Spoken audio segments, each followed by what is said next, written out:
Ganito ang ginagawa natin mga katalir ngayon. Ayan o, Toyota Hilux. Binaklas natin ang dashboard nito para ito, binabaklas pa rin natin, hindi pa tapos. At ito po yung, ayan, yung evaporator po. Ito po yung evaporator. Ito naman po yung blower at saka pa yung ayan ho, yung cabin filter po. Hindi pa natin na ibababa.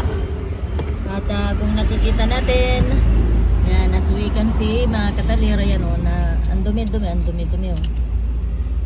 Yan, mamaya pupunasan natin yan. Kasali ako dyan.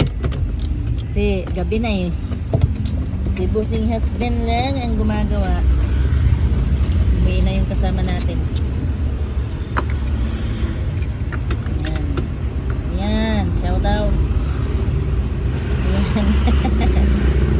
At ang gulo pala no mga katalir, ang dami palang tornilyo na dapat baklasin dito. At ang daming ito relay ko pa. Ano to mga to? Ito yung relay. Ang daming mga ganito pa mga katalir. Kaya kung hindi ka nga naman marunong, ay Diyos ko, mangangamuti ka dito.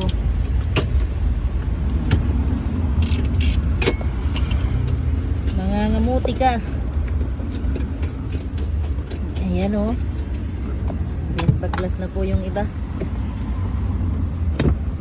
Ayan po, babalikan natin si Busing mamaya mga katalir.